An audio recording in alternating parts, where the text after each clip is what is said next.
अच्छा, आज का अपना टॉपिक है national capital civil services authority. National capital civil services authority. अब देखो, ये टॉपिक लेने का अपना रीजन क्या है। अभी recently national capital civil services authority establish हुई। कहाँ हुई? Delhi, NCT, national capital territory में स्टैब्लिश हुआ national capital civil services authority. अब ये अथॉरिटी है किस चीज के लिए? ये अथॉरिटी है जो यूपीएससी पास आउट रहते हैं, ऑल इंडिया सर्विसेज वाले और डैनिक्स वाले, उनके लिए ये अथॉरिटी बनी है। उनके पोस्टिंग के लिए, उनके ट्रांसफर्स के ऊपर डिसीजन लेंगी, उनके पोस्टिंग के ऊपर डिसीजन लेंगी, उनके ऊपर जो डिसिप्लिनरी एक्शंस होते हैं उसके ऊपर डिसीजन लेंगी। ये वो अथॉरिटी है।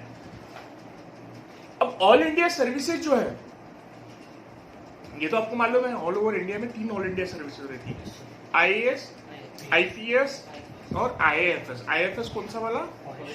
Forest service. ये 3 ऑल इंडिया सर्विसेज है। स्कोप है उसमें ऑल इंडिया सर्विस और ऐड करने का, जैसा जुडिशरी का चालू है। अभी जुडिशरी का एक कंटेस्टिंग चालू है, डिबेट कि भाई जुडिशरी को ऑल इंडिया सर्विसेज में ऐड करना या नहीं करना, वो एक चालू है। वो खैर एक अलग पार्ट हो गया। डैनिक्स क्या है? डैनिक्स जो है वो सब यूनियन टेरिटरी की जो है उसके अंदर जो ऑफिसर्स रहते हैं वो रहते हैं। जैसे दिल्ली हो गया, दादरा एंड नगर हवेली हो गया, अंडमान निकोबार हो गया, लक्षद्वीप हो गया। यहाँ पर जो ऑफिसर्स की पोस्टिंग होती है, इसके लिए एक अलग से कैडर बना है डैनिक्स, यूनियन टेरिटरीज के लिए। जैसे कि वो डॉक्टर श्रीकांत तापड़िया, मेरे जो कलीग है, वो डैनिक्स में ही है सिलेक्टेड, ऑल इंडिया में नहीं है, डैनिक्स में ही। उसका भी जो रेपुटेशन वगैरह जो रहता आसपास, वो कहीं ना कहीं वो ऑल इंडिया सर्विसेज ऑफिसर्स की जैसी रहता, वो आईएएस की जैसी रहता। बट आईएएस कितना भी हो जाए, थोड़ा ग्रेड में बड़ा रहता, उससे कोई डाउट नहीं है उसमें, लेकिन आसपास वो कहीं ना कहीं रहता। अथॉरिटी अच्छी खासी रहती डैनिक्स के पास में, कोई ऐसी दिक्कत वाला काम नहीं। यूनियन टेरिटरी में पोस्टेड रहता तो अच्छा रहता, डायरेक्ट सेंट्रल गवर्नमेंट के अंडर में रहता है, स्टेट का इंटरफेरेंस रहता नहीं, नेग्लिजिबल रहता। ठीक है, तो डैनिक्स और ऑल इंडिया सर्विसेज के रिलेटेड में वो अथॉरिटी काम करेंगी। यहां तक के सभी को समझ में आ गया ऑनलाइन?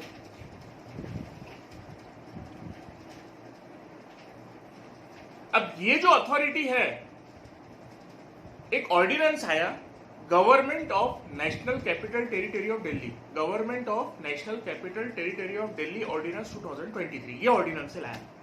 ये मतलब एग्जीक्यूटिव या लेजिस्लेटिव प्रोसेस से नहीं आया, बट ये ऑर्डिनेंस की प्रोसेस से आया। ऑर्डिनेंस कौन से आर्टिकल में होता है? Article 1, 2, 3 of the constitution. President कर सकता है प्रोमलगेट, और अगर गवर्नर को करना है स्टेट में ऑर्डिनेंस, तो वो करेगा आर्टिकल 213 से। अब ऑर्डिनेंस से क्यों लाया? क्या रीजन है भाई? सेंट्रल गवर्नमेंट को ऐसा क्या हो गया? सेंट्रल गवर्नमेंट ने ऑर्डिनेंस इशू किया प्रेसिडेंट ने, और उससे ये इतनी बड़ी अथॉरिटी उन्होंने स्टैब्लिश करा। उसके पीछे बैकग्राउंड ये है कि सुप्रीम कोर्ट की रूलिंग, कुछ टाइम पहले सुप्रीम कोर्ट की रूलिंग आई। अब क्या हुआ, सुप्रीम कोर्ट में केस गया था कि भाई दिल्ली गवर्नमेंट का ऐसा बोलना था कि भाई सेंट्रल गवर्नमेंट, जो दिल्ली में इलेक्टेड गवर्नमेंट है, वहां आपकी गवर्नमेंट है अभी करंट में, उनका ऐसा बोलना है कि भाई दिल्ली के जो सेंट्रल गवर्नमेंट है वो हमारे इसमें इंटरफेयर करते हैं, हमारे वर्किंग में। इसका बोलना था ऐसा दिल्ली गवर्नमेंट, जो आप गवर्नमेंट है वहां पर, उनका बोलना था कि जो सेंट्रल गवर्नमेंट की जो इलेक्टेड गवर्नमेंट है वो हमारे इसमें इंटरफेयर करती है। तो कुछ कॉन्स्टिट्यूशनल रेस्ट्रिक्शंस का ये मतलब उसको एक्सरसाइज नहीं करते, इंटरफेयर करके ये कॉन्स्टिट्यूशनल ब्रीच करते हैं, ऐसा इनका क्लेम। तो उसके लिए क्या हुआ, 5 जज का कॉन्स्टिट्यूशन बेंच कंस्टिट्यूट हुआ, 5 जज का कॉन्स्टिट्यूशन बेंच कंस्टिट्यूट हुआ उसके कॉन्स्टिट्यूशनलिटी पे डिसाइड करने के लिए, और उसको हेड किए D Y Chandrachud, chief justice of India. अब इनका जजमेंट आया मई महीने में, लास्ट मंथ में, बराबर। अब इनका जो जजमेंट आया उसमें सुप्रीम कोर्ट ने कैटेगरिकली रूल किया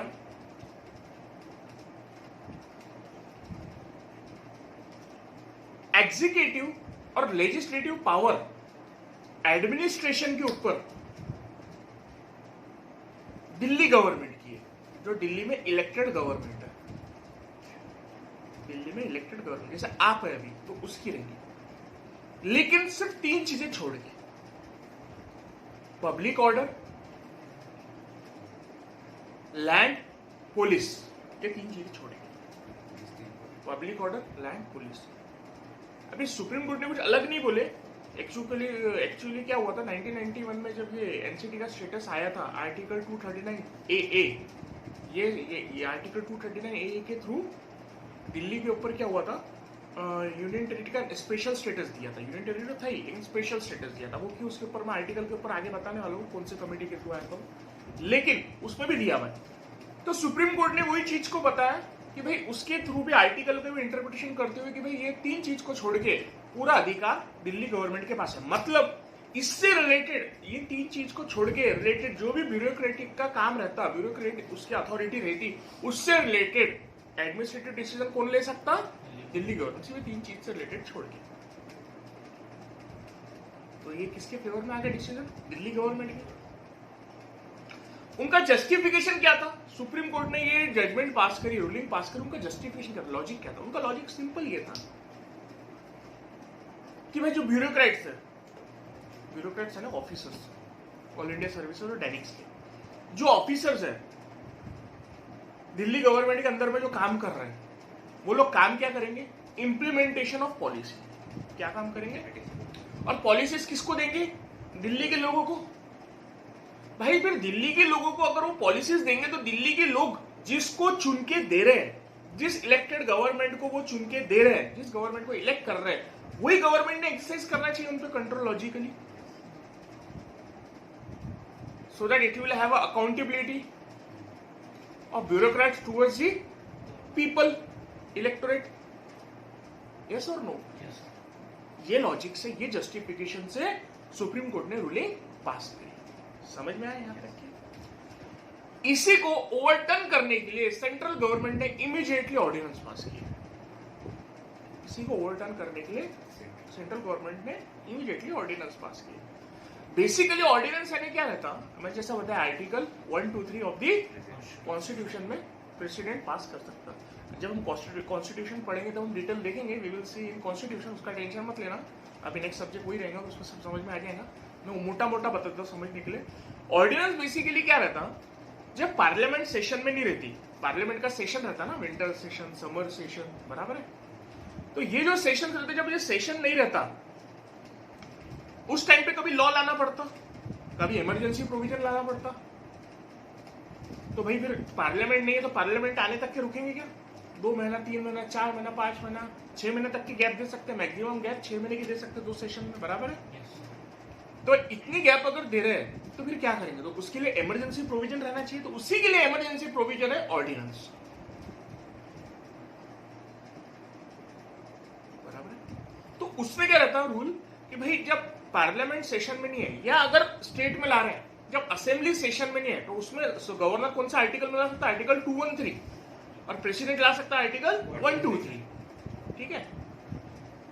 तो जब सेशन में नहीं है तो उसको लाने का अधिकार है, but on the aid and advice of the council of minister headed by the prime minister in central, and on the aid and advice of the council of minister headed by the chief minister in the state. ये constitutional provisions है।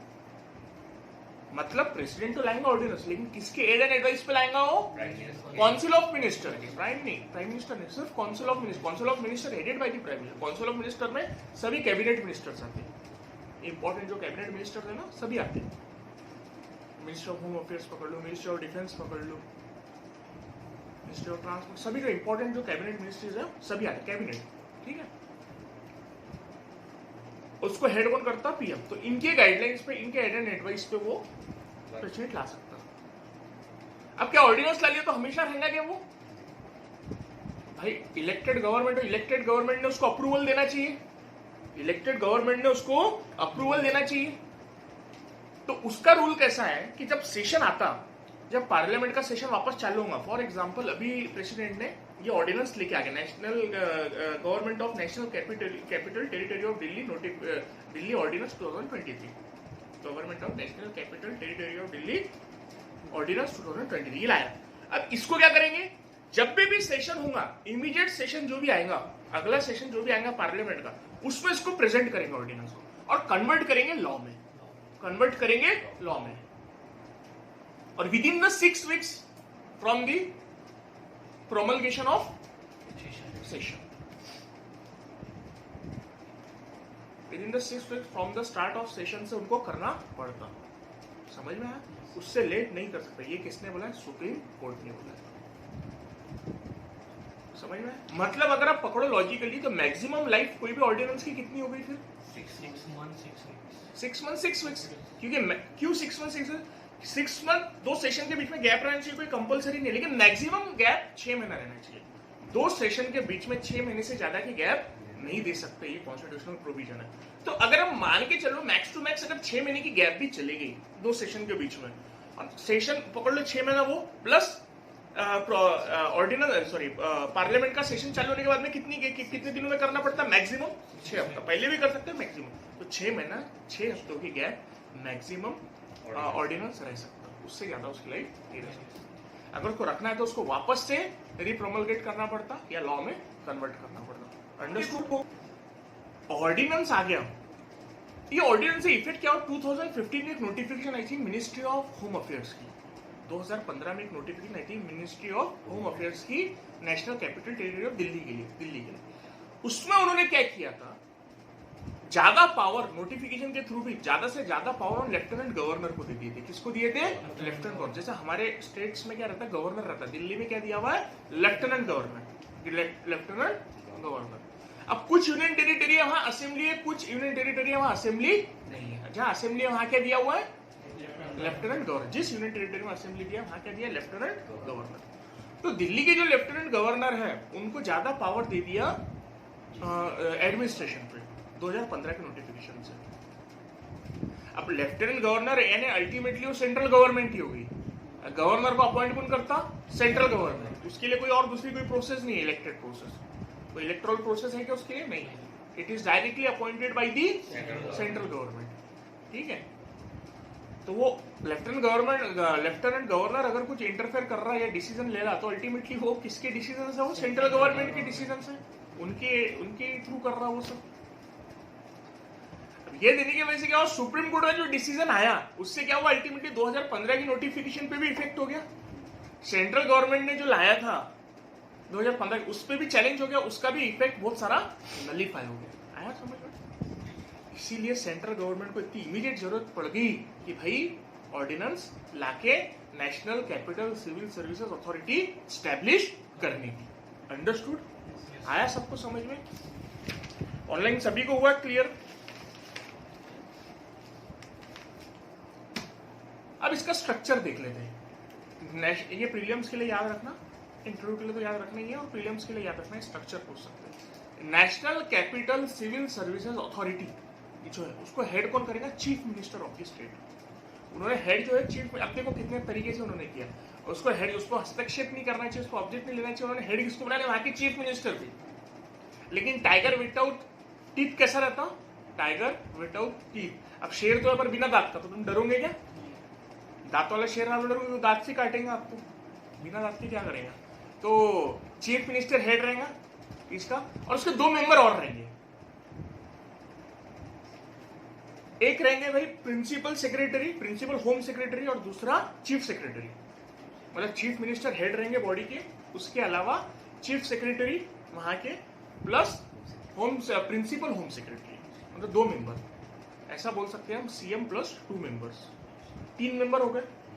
अब कोई भी decision लेना है all India services के officers के ऊपर या डैनिक्स के ऑफिसर्स पे, उनके पोस्टिंग से रिलेटेड, उनके ट्रांसफर से रिलेटेड दिल्ली के अंदर, या डिसिप्लिनरी एक्शन से रिलेटेड, तो वो अपना जो डिसीजन है या रिकमेंडेशन है किसको देंगे? वो लेफ्टिनेंट गवर्नर को। किसको देंगे? एलजी को, लेफ्टिनेंट गवर्नर। फिर लेफ्टिनेंट गवर्नर को अधिकार है, वो एक्सेप्ट भी कर सकता वो डिसीजन, या फिर रिकंसिडरेशन के लिए वापस दे सकता उनको, अथॉरिटी को, कि भाई आप वापस से इसके ऊपर सोच के जवाब दो। या फिर वो रिलेवेंट मटेरियल भी मांग सकता है। रिलेवेंट मटेरियल यानी क्या होता है कि भाई जो ऑफिसर के पोस्टिंग से रिलेटेड बात चल रही है, डिसिप्लिनरी एक्शन से रिलेटेड बात चल रही है, ट्रांसफर से रिलेटेड बात चल रही है, भाई उसके बारे में और भी जानकारी मांग सकता है। उसका रिकॉर्ड क्या है, उसका ट्रैक रिकॉर्ड क्या है, उसकी अर्लियर पोस्टिंग्स क्या थी, रिलेवेंट मटेरियल बोलते हैं उसको। उससे रिलेटेड जो भी रिलेवेंट है मटेरियल वो मांगने का अधिकार लेफ्टिनेंट गवर्नर को दिया हुआ है। समझ में?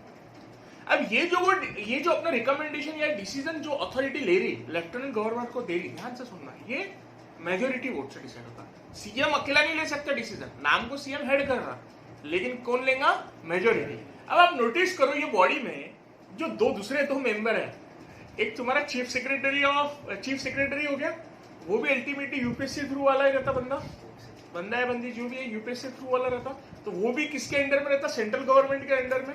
और तुम्हारा प्रिंसिपल होम सेक्रेटरी वो भी किसके अंडर में? सेंट्रल गवर्नमेंट के अंदर में। और उसका डिसीजन कौन लेता है? मेजोरिटी से, मतलब दो लोग लेंगे, जो भी तीनों में से जो भी दो जिसके फेवर में रहेंगे डिसीजन के, वो डिसीजन होगा। तो डिसीजन अल्टीमेटली किसका लेने वाले? क्यों? क्योंकि मेजोरिटी तीन में से दो तो उन्हीं के आदमी है, मतलब नाम को उसको हेड बना दिए, पर डिसीजन कौन लेंगे? मेजोरिटी। और मेजोरिटी के लिए वो दो जो दूसरे मेंबर है वो किसके? सेंट्रल गवर्नमेंट के। इसलिए उन्होंने अथॉरिटी को चैलेंज किया। आया समझ में? और एक इंटरेस्टिंग बात, मान के चलो कि इन्होंने मेजोरिटी डिसीजन ले भी लिए अथॉरिटी ने, और वो रिकमेंड भी कर दिया, डिसीजन दे दिया अपने लेफ्टिनेंट गवर्नर को, और डिफरेंस ऑफ ओपिनियन हो गया। क्या हो गया? डिफरेंस ऑफ ओपिनियन, कि भाई अथॉरिटी बोल रही ए, ये बोल रहा है बी, ये बोलते कि भाई इसको ट्रांसफर इधर करना है, ये बोलते गवर्नर बोलते कि अभी ट्रांसफर करने की जरूरत नहीं, ऐसा कुछ हो गया, कुछ भी डिफरेंस ऑफ ओपिनियन हो गया कोई चीज को लेकर, तो फाइनल डिसीजन लेफ्टिनेंट गवर्नर का ही रहेगा। फाइनल डिसीजन लेफ्टिनेंट गवर्नर का ही रहेगा। तो final decision will lie with the central government, क्योंकि lieutenant governor is ultimately appointed by the central government only. इसीलिए वो मेरे हिसाब से टाइगर विदाउट टूथ है। समझ में आया? सुप्रीम कोर्ट ने अपना जस्टिफिकेशन दिया, हमने रूलिंग क्यों लाया, वैसे सेंट्रल गवर्नमेंट ने भी अपना जस्टिफिकेशन दिया कि भाई हमने ऑर्डिनेंस क्यों लाया। सेंट्रल गवर्नमेंट का ये बोलना है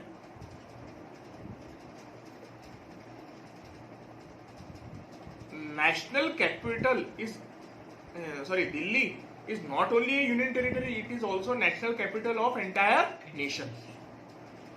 दिल्ली सिर्फ एक यूनियन टेरिटरी नहीं है, हमारी राजधानी है, हमारा नेशनल कैपिटल है, हमारा गौरव है, हमारा प्राइड है। तब नेशनल कैपिटल रहने की वजह से सिर्फ दिल्ली के जो जनता है उन्होंने जो इलेक्टेड गवर्नमेंट करे, इलेक्टेड गवर्नमेंट की जो उसका अधिकार नहीं रहना चाहिए, उसके अंदर बाकी जो रेस्ट ऑफ द इंडिया है उनका भी से रहना चाहिए, क्योंकि भाई वो हमारे लिए हमारी भी राजधानी है। जैसा समझ लो दिल्ली के जो लोग रह रहे हैं वहां पे, उनको डायरेक्ट इफेक्ट होता है उसका, वहां के जो ब्यूरोक्रेट्स का डिसीजन ले रहे हैं, तो इसलिए उनका तो से रहना चाहिए उसमें, उन्होंने जिसको इलेक्ट करे गवर्नमेंट को उनका तो से रहना चाहिए। लेकिन हमारे लिए भी वो राजधानी है, क्या है, हमारी भी कैपिटल है, तो उधर जो डिसीजन सब उधर ही हो रहा है, उधर क्या हो रहा है वो अपने लिए भी बहुत इंपॉर्टेंट है। तो अल्टीमेटली सेंट्रल गवर्नमेंट का बोलना है तो रेस्ट ऑफ द कंट्री का भी से रहना चाहिए उसमें, से यानी उनका भी इन्वॉल्वमेंट रहना चाहिए। इन्वॉल्वमेंट कैसा रहेगा, हमने जो इलेक्टेड गवर्नमेंट की है उनका रोल रहना चाहिए उसमें, हमने किसको सेंट्रल में किसको इलेक्ट किया, सेंट्रल गवर्नमेंट को, तो उसका रोल रहना चाहिए उसमें। ये लॉजिक से उन्होंने ऑर्डिनेंस, समझ में आया क्या? मतलब बोलने का मतलब कि भाई दिल्ली जो है कैपिटल भी है, एक यूनियन टेरिटरी के अलावा उधर के लोगों के अलावा बाकी के दूसरे लोगों का भी हक उस पर उतना ही है। तो जैसा हम बोल रहे हैं उनका लॉजिक है कि भाई सुप्रीम कोर्ट का लॉजिक है कि भाई वहाँ के लोगों ने जिसको चुन के दी गवर्नमेंट को, उसकी अथॉरिटी उसके थ्रू ब्यूरोक्रेट की अथॉरिटी पे रहना चाहिए, उसका ब्यूरोक्रेट्स को उसकी अथॉरिटी रहना चाहिए। वैसे ही भाई नेशनल कैपिटल पे वो नेशनल कैपिटल रहने के वजह से सेंट्रल गवर्नमेंट का भी रोल रहना चाहिए, वैसे हमारे को भी पब्लिक ने चुन के दी। ये लॉजिक है, समझ में आया? ये जस्टिफिकेशन किसने दिया, सेंट्रल गवर्नमेंट ने ऑर्डिनेंस लाने का। क्लियर हुआ ये सबको? डाउट किसी को? Online clear?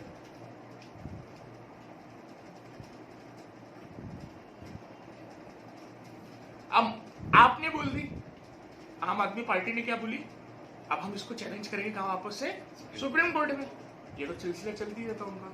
अब बोले हम इसको सुप्रीम कोर्ट में चैलेंज करेंगे ऑर्डिनेंस को। अब मुद्दा यहां ये है कि पहले उनका इश्यू सॉल्व किया सुप्रीम कोर्ट ने और डिसीजन लाया, अब वापस से फिर उन्होंने ऑर्डिनेंस लाया, सुप्रीम कोर्ट का डिसीजन को हटाया उन्होंने, कैसे, ऑर्डिनेंस से। अब वापस से जिस ऑर्डिनेंस से सुप्रीम कोर्ट के डिसीजन को हटाया, वापस से वही ऑर्डिनेंस को सुप्रीम कोर्ट में चैलेंज कर सकते हैं या नहीं कर सकते? ये क्वेश्चन मार्क है। क्या लगता है आपको? कर सकते हैं। Yes, it can be challenge.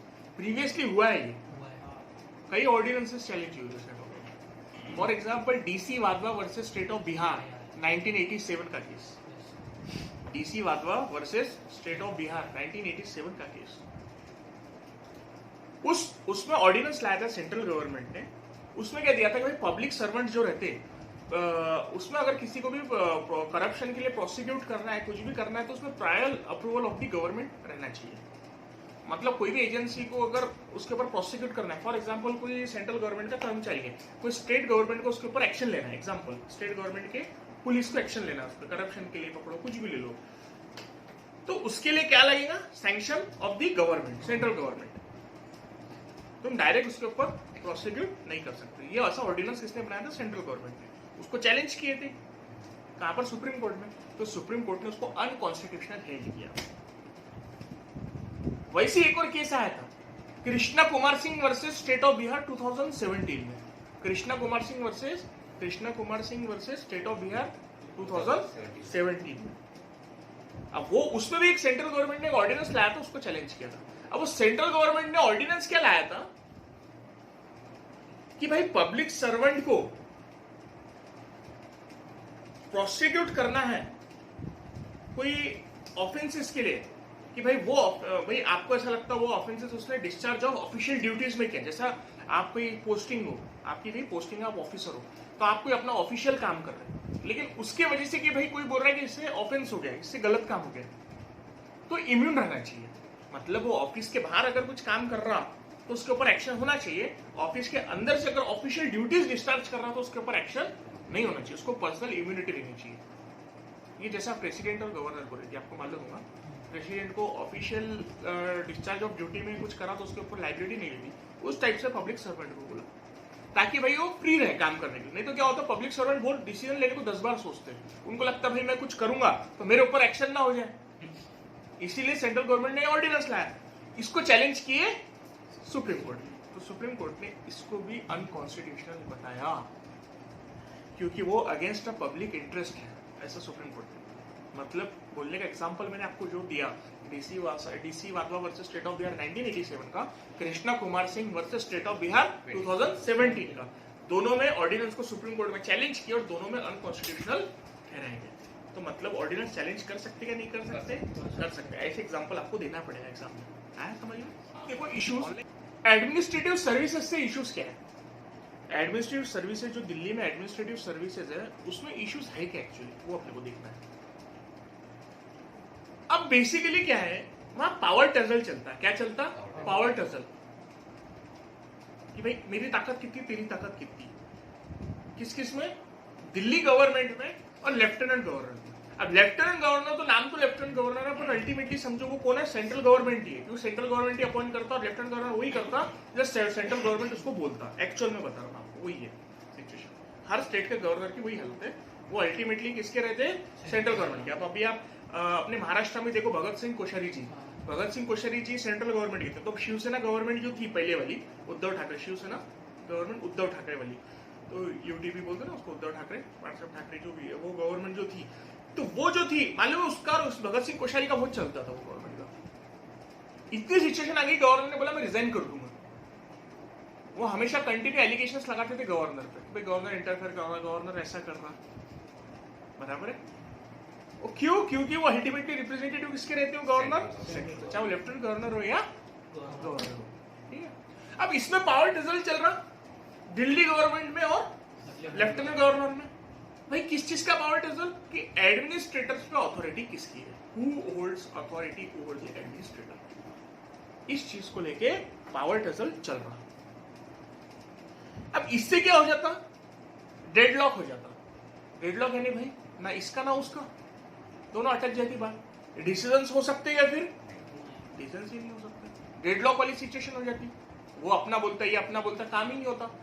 अब ये स्पेशली कौन से सिचुएशन में होता है? जब पॉलिटिकल पार्टीज दोनों जगह अलग अलग है। जब भाई दिल्ली गवर्नमेंट जैसा इन प्रेजेंट सिचुएशन में, like in present situation, in Delhi government there is a control of आम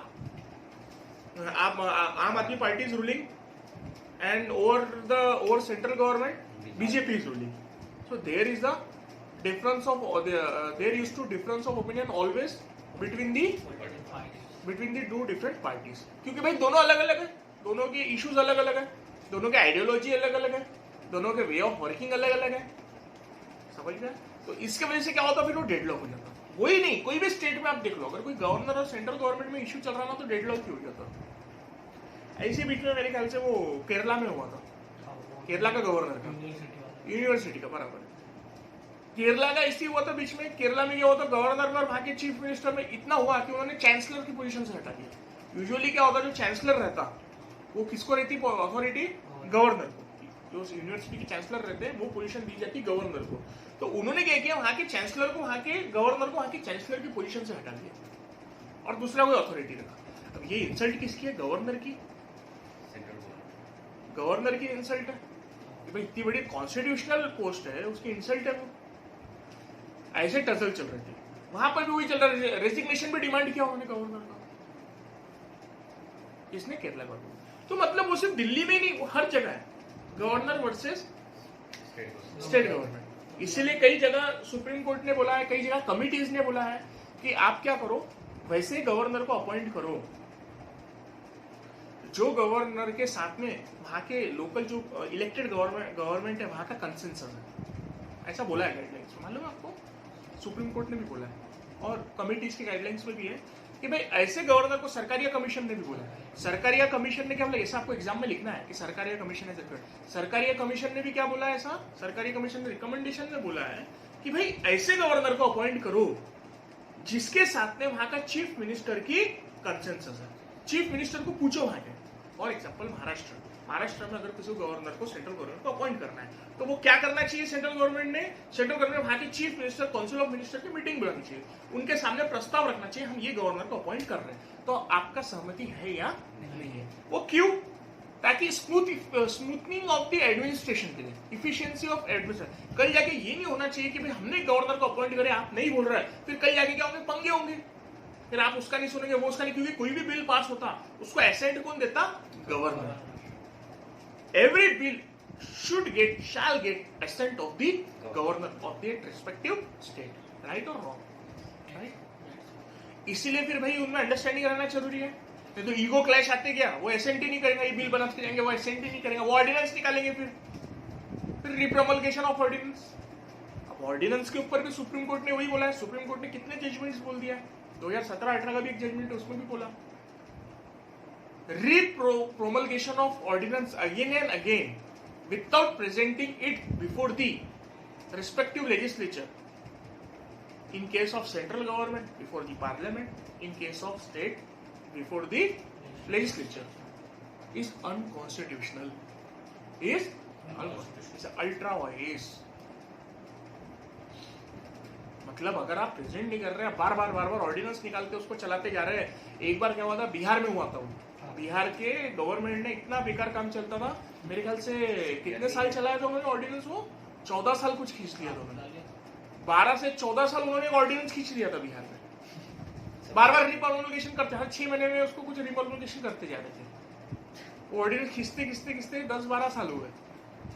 सुप्रीम कोर्ट का लगाया डिसीजन, सुप्रीम कोर्ट ने repromulgation of ordinance without presenting it before the legislature is unconstitutional. फिर supreme court ने उसके ऊपर guideline दी कई केसेस में, हम वो जो कॉन्स्टिट्यूशन पढ़ेंगे हम डिस्कस करेंगे। आया समझ में, ऑनलाइन सभी को आया समझ में ये चीज।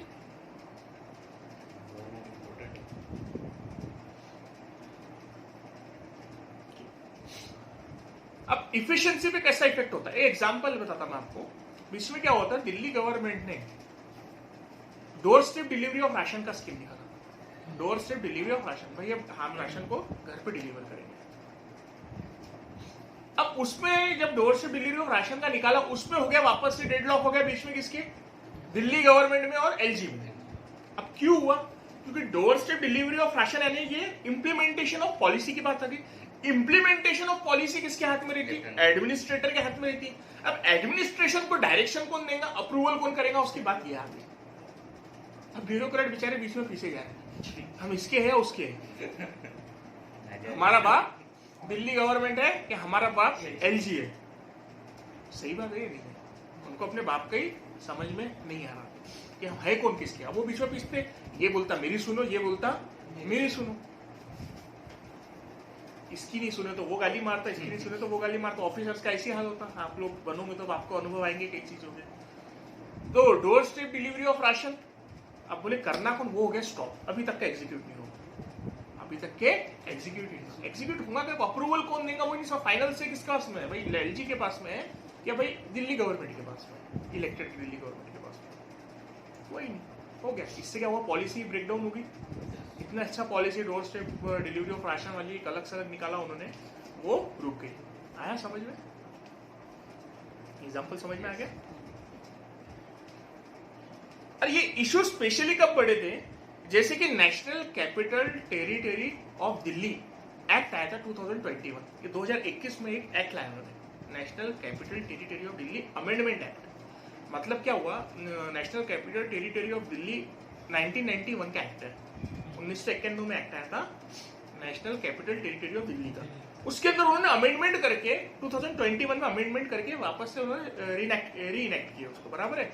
तो उसके वजह से उसमें उन्होंने क्या किया, और ज्यादा पावर किसको दे दिया? एलजी को। जैसे 2015 में दिए थे, 2021 में और पावर दे दिया। एडमिनिस्ट्रेटिव पावर किसको दे दिए? एलजी को, लेफ्टिनेंट गवर्नर को। उसी को चैलेंज इन्होंने किया था सुप्रीम कोर्ट में, जो केस चल रहा था। आया समझ में?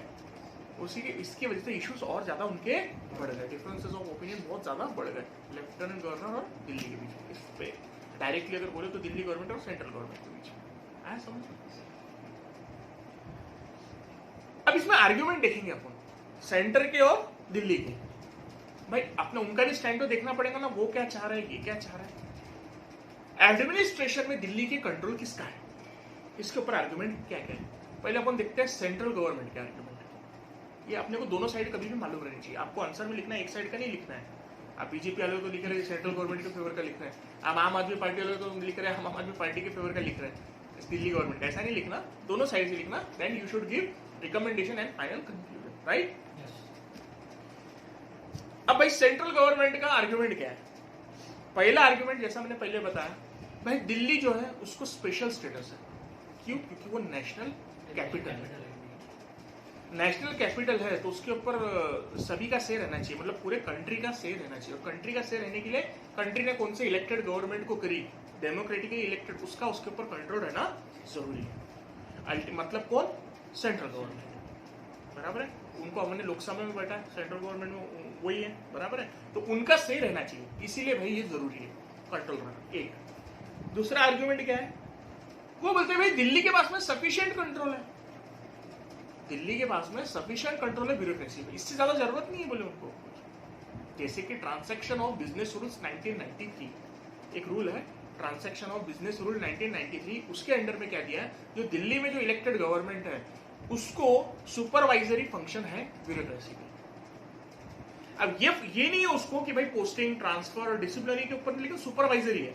मतलब अगर उनको कोई डायरेक्शन देना है, उनको कुछ इश्यूज लग रहे हैं कि भाई कोई ऑफिसर बराबर से काम नहीं कर रहा, उनको कुछ अकाउंटेबल करना है, कुछ बात करनी है, कुछ उसको कुछ एडवाइस देना है, तो वो देने का अधिकार है, सुपरविजन करने का अधिकार दिल्ली गवर्नमेंट को है। तो सेंट्रल गवर्नमेंट का मतलब भाई इतना है ना तेरे पास तो काफी है, इससे ज्यादा की तेरे को जरूरत नहीं है, इसमें खुश रहे। ये simple Delhi government, central government का दिल्ली गवर्नमेंट को बोलना है। आया समझ में? सेंट्रल का आर्ग्यूमेंट सबको समझ में आ गया। अब देखेंगे अपन दिल्ली गवर्नमेंट का, स्टेट नहीं यूनियन टेरिटरी, कभी दिल्ली का आर्ग्यूमेंट क्या है? दिल्ली गवर्नमेंट का, आम आदमी पार्टी बेसिकली उनका आर्ग्यूमेंट क्या है? टू इम्प्लीमेंट पॉलिसीज, जैसा मैंने बताया डोर स्टेप डिलीवरी। उनका बोलना है भाई इतनी अगर हमारे पास में पावर है, इतना हमारे पास में सब कुछ है, तो हमारी स्कीम क्यों स्टॉल होगी? जैसे कि आप डोर स्टेप डिलीवरी क्यों स्टॉल हो गए भाई? उन्होंने चुप्पी कर ली, मुंह इधर उधर कर रहे हैं, वो देख ही नहीं रहे क्योंकि जवाब नहीं है। सही में स्टॉल हो गई उनकी, ये बात तो सही है, पॉलिसी उनकी वही रुक गई। भाई किसका कंट्रोल है? इसका मतलब ये हो सकता कि भाई हम लोग अच्छी पॉलिसी निकाल रहे हैं इलेक्शन के पहले, तो आप जानबूझ के उसमें कायली करोगे, किसके पास में इसका बोलने का अधिकार है बोल के अटका दोगे डेडलॉक, फिर ऐसे हम पॉलिसी नहीं इंप्लीमेंट कर पाएंगे। क्योंकि बिजली का बिल माफ करके और बिजली की पॉलिसी निकाल के ऑलरेडी इन्होंने बहुत तहलका किया, बहुत धिंगाना किया। किसने? बहुत धिंगाना कर दिया पूरे इंडिया में। सब लोग बोलते हैं हमारे को आम आदमी पार्टी जैसी चाहिए, और उसी वजह से देखो आप पंजाब में आके, पंजाब में भी उन्होंने वही कर दिया, बिजली का बिल माफ, बहुत सस्ता कर दिया उन्होंने बिजली। एक कितना मतलब अपने को जितना बिल आता ना, वहां से आधे से भी आधे का आधा आता। मतलब यहाँ अपने को तो 1/4 के आसपास उनको बिल आता होगा उतना। हम लोग इतना बिल देते महाराष्ट्र में, मालूम है आपको? तो ये सही बात है। पब्लिक को थोड़ी ना समझता कि तुम खजाना ट्रेजरी खाली कर रहे कि क्या कर रहे हैं। पब्लिक को तो भाई अपने फायदे से समझता। सही बात है नहीं है? तो उसके वजह से उसका वैसे तहलका इतना हुआ था, इसलिए सेंट्रल गवर्नमेंट भी थोड़ी डरती है, ऐसा मेरे को लगता उनसे। इसलिए वो ऐसे door step delivery of ration, ये भी मस्त स्कीम थी। मतलब राशन तो सभी दे रहे हैं, पर हम अलग क्या दे रहे हैं, हम घर पे लाके दे रहे हैं, आने की भी जरूरत नहीं है पीडीएस में। अब देखो इससे क्या होता, पब्लिक का माइंडसेट चेंज हो जाता। भले वो दोनों दे रहे हैं, लेकिन घर पे लाके दे रहे तो पब्लिक खुश नहीं होंगी।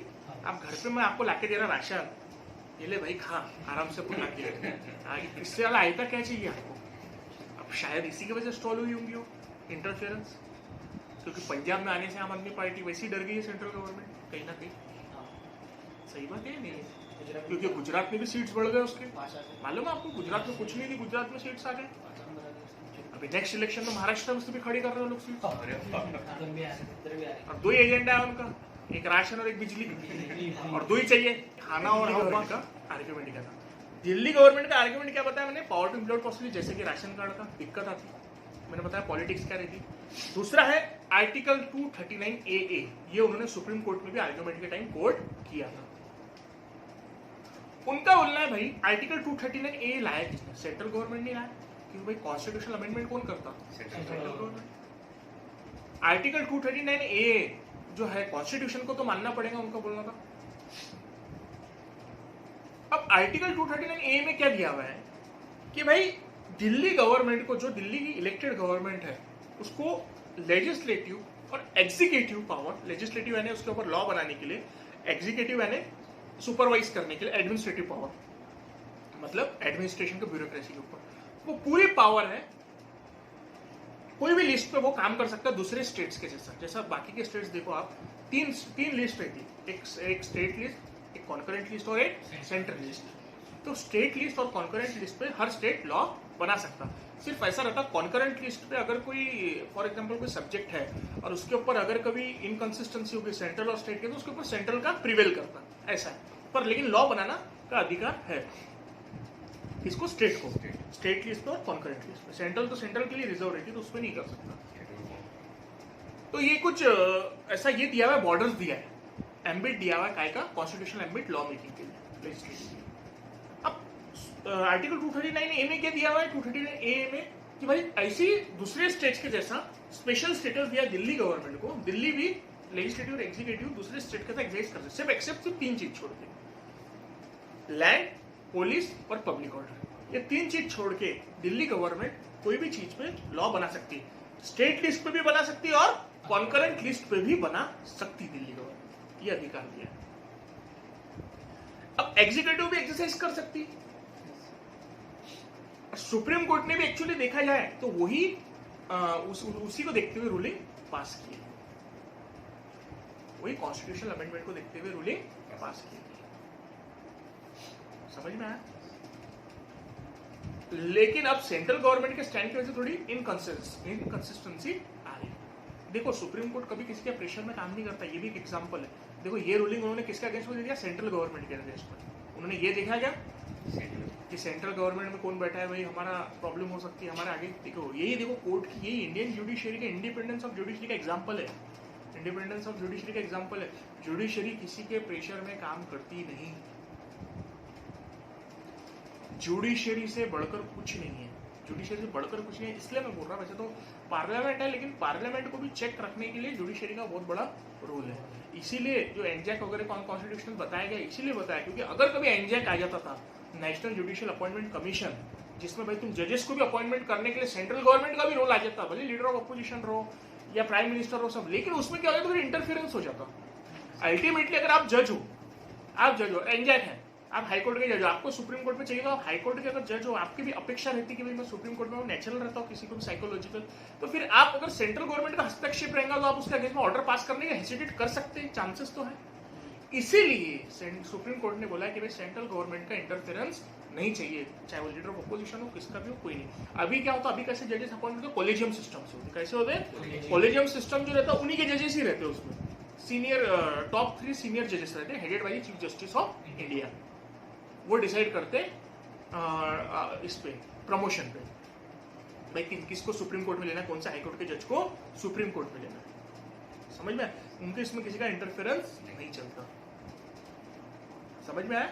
इसीलिए उनका इंडिपेंडेंस सुप्रीम कोर्ट की जरूरत बहुत ज्यादा है। डेमोक्रेसी को सस्टेन करने के लिए भी मेरे को लगता है कि सुप्रीम कोर्ट का रोल बहुत अहम है। वैसे आप यूएसए देखो, यूनाइटेड स्टेट ऑफ अमेरिका, वहां पर भी आज वर्ल्ड की ओल्डेस्ट डेमोक्रेसी है। आज वर्ल्ड की ओल्डेस्ट डेमोक्रेसी कौन है? United state of America. Complete democracy है वहां पर भी। और वहां पर भी आप देखो जुडिशरी को पूरी इंडिपेंडेंस है। इंडिया ने जो इंडिपेंडेंस ऑफ जुडिशरी जो लिया है, इंडिया की जो जुडिशरी कहां से बोरो किया अपन ने? यूएसए से ही बोरो किया था अपन ने। इंडिया ने क्या किया, जब कॉन्स्टिट्यूशन बन रहा था तो इंडिया ने बाबा साहब आम्बेडकर ने जब ड्राफ्टिंग कमेटी हेड किया तो हर जगह से कुछ ना कुछ उन्होंने इंपॉर्टेंट प्रोविजंस उठाए। वैसे ही उन्होंने, जैसा अपन ने पार्लियामेंट का सिस्टम कहां से उठाया? यूनाइटेड किंगडम से।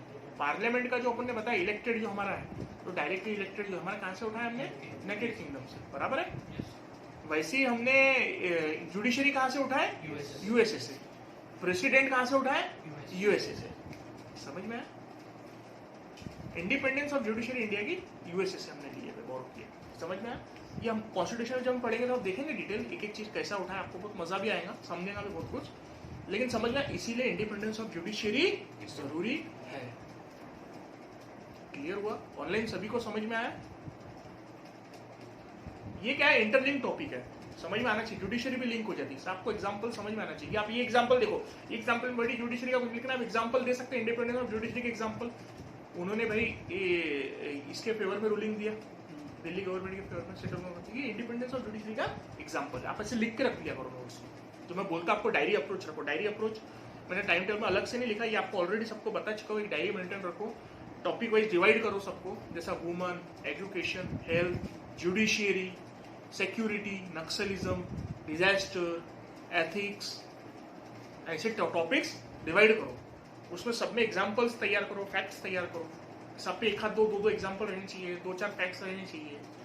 पॉपुलेशन है कि नहीं, urbanisation, privatisation, governance, e governance, citizen charter, ये सब एग्जाम्पल इसके तैयार करके रखो। पूरे टॉपिक्स को डिवाइड कर दो। जीएस के मेंस के सिलेबस, इसलिए मैं बोलता याद रहना चाहिए, आप उसको डिवाइड कर सकते हैं। अगर आपको आगे सिलेबस अभी आप बोल सकते हो सर जुडिशरी का टॉपिक है जीएस 2 में, उसको अपन एग्जाम्पल डाल सकते हैं।